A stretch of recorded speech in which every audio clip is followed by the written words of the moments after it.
Welcome to the Veteran Anur Network. I'm your host, Cameron Burrell, Army engineer veteran, entrepreneur, and fleet operations business owner. On this podcast, we talk trucking, logistics, fleet operations, entrepreneurship, business growth, leadership, and real-world lessons from the field. Let's get into today's episode. Quick yard story. Last month, one of our techs left the lot at 7:15 a.m. and didn't roll back in until nearly 5:30 p.m. 2 hours of that day were pure driving between a single pair of appointments that should have been listed the other way around. That one shift exposed a bigger leak. When drive time piles up across a fleet, utilization drops, customer capacity shrinks, and margins quietly disappear.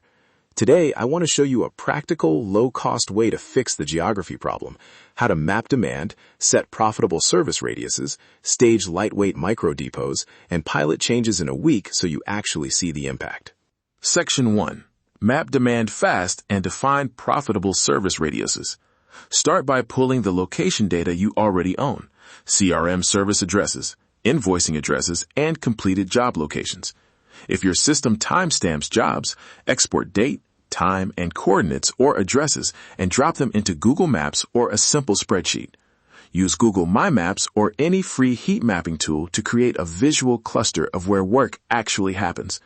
Look for dense clusters within 5 to 15 miles of your yard, and then for secondary pockets that justify staging.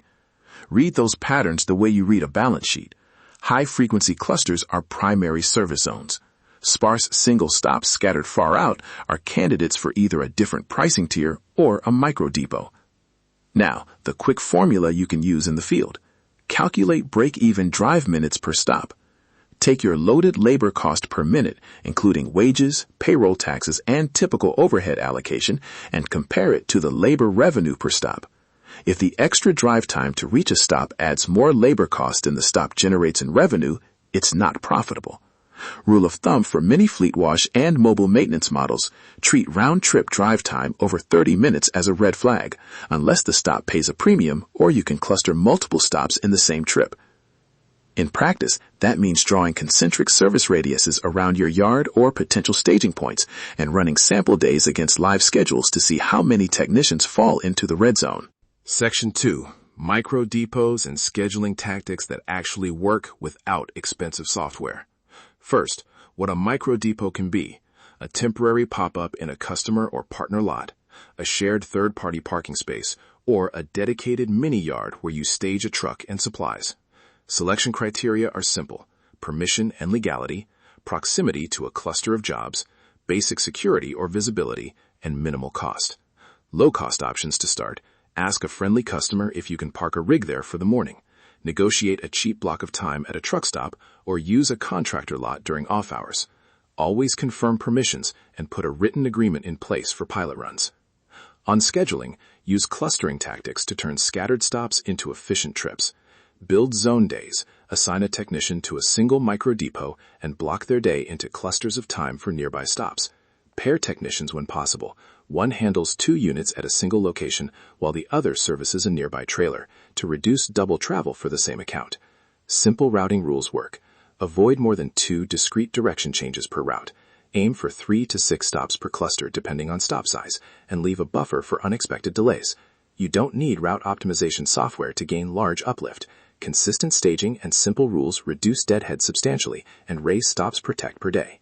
Section 3. Pricing, customer communication, and a 7-step pilot checklist.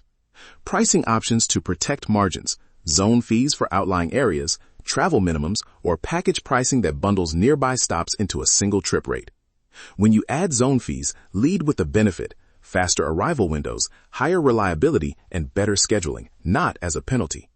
Use scripts like, "We're moving to zone-based scheduling to reduce wait times and keep technician rates steady." For locations within Zone A, there's no change. Zone B has a small travel fee that goes directly to covering drive time. Keep language transparent and short, and offer packaging options to move price-sensitive customers into the core zone when possible. Now the pilot plan you can run in 7 to 14 days. 1. Export 30 days of job locations. 2. Identify 2 dense clusters and 1 outlier cluster.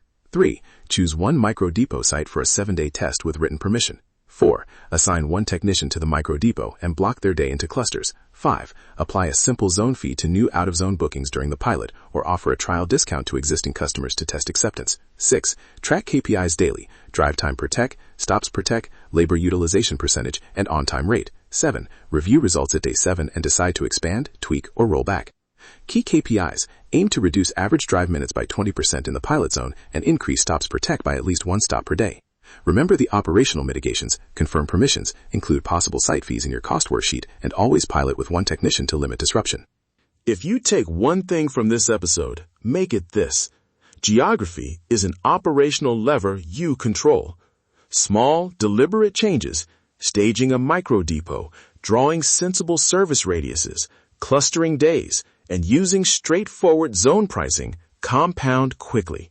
Real-world business, real strategies, real results.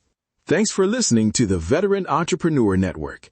If today's episode brought you value, make sure to subscribe, leave a review, and share the podcast with another entrepreneur, owner-operator, or business professional. Try that 7-day pilot, post your results on social, and tag the show so the community can give feedback and share ideas. Keep building, keep learning, and keep moving forward. We'll see you on the next episode.